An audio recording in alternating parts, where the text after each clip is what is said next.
Thank you very much. Well, of course, there's always last-minute hitches, aren't there, with weddings? Maybe not on the scale of what has happened this week, but one man who knows all about this is Hamish Shephard. He's the founder of bridebook.co.uk. It's a wedding planner app. Hamish was also a classmate of Prince Harry at Heaton. You know all about this, don't you? Right. Things always go wrong in the last few minutes of a wedding. Tell us about your app, bridebook.co.uk. Would it apply? Would it be useful to Harry in a situation like this? So I think definitely we're actually helping over 2,000 couples get married on Saturday along with Harry and Meghan. We help over 100,000 weddings get planned a year. That's 1 in 3 UK couples are planning with us. And I think, as you say, every wedding has last minute changes and hitches. This one's obviously... Do you build that into the software? Always. Do you? Really? Planning trying to plan absolutely everything. We have a very detailed checklist and budget tool working people through it. There are obviously a few more details to this wedding, like they're redirecting Heathrow. We've seen people abseiling to clean the outside of the castle and security checking every drain pipe, which we're not generally organising. But every other detail, we're helping people. You know, most of our couples, their grandparents don't own an incredible castle, but we're helping them find one or a barn or whatever venue they're looking for. Does a wedding like this, and of course there's lots of speculation about the dress, does it affect what people will want for the weeks and months to come this year?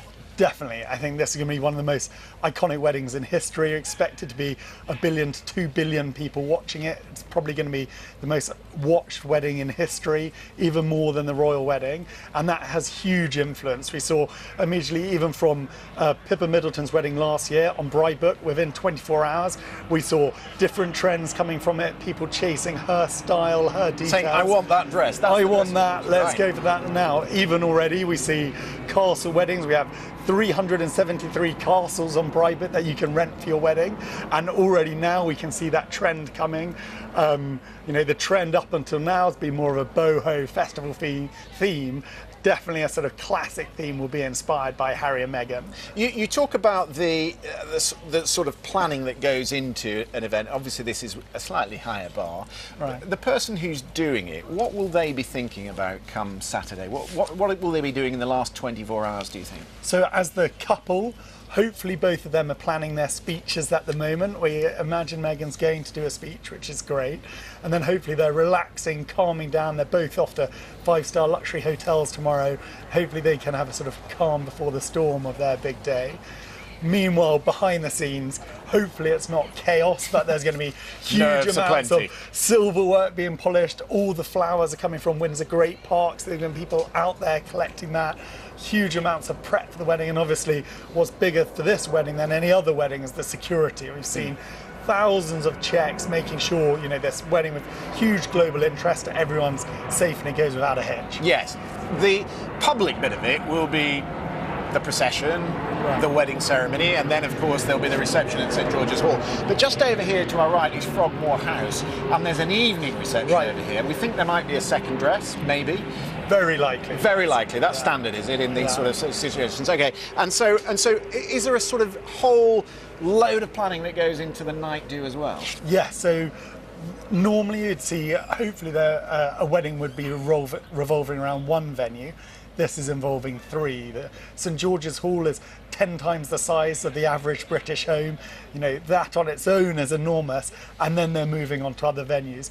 Generally at a wedding, you might see people moving the flowers from the church to the venue to save some money.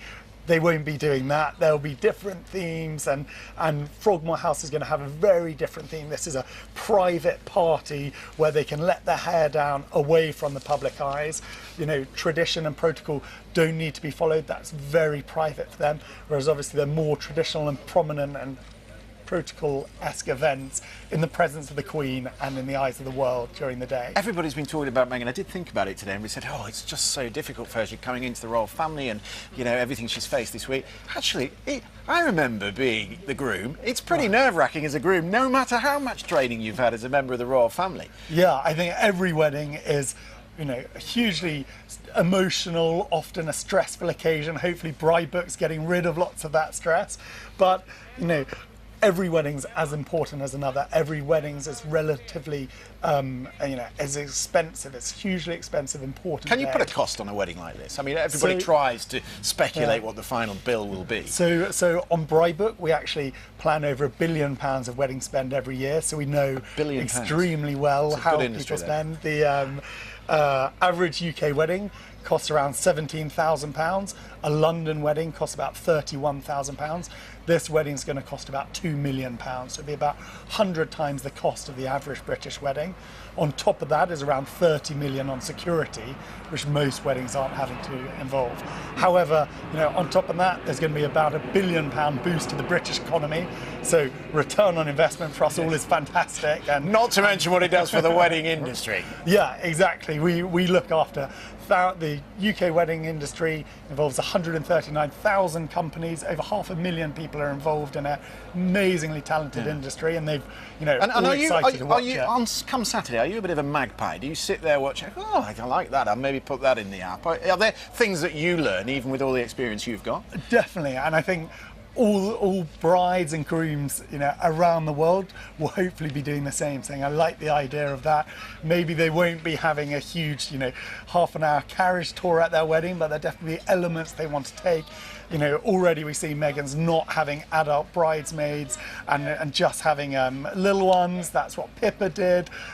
Kate Middleton did very similar. That's definitely a trend we'll see. Meghan making a speech is very exciting. Meghan's mother likely walking her down the aisle. Hopefully that's a great tradition that comes from this. Queen Victoria actually walked 2 of her daughters down the aisle, so it isn't a huge break in protocol, and something that hopefully Meghan can embrace with the difficult circumstances that have come up this week. Well, there you go. It goes all the way back to the 19th century. Hamish, great fun talking to you. Best of luck watching on Saturday. Where will you be watching it from?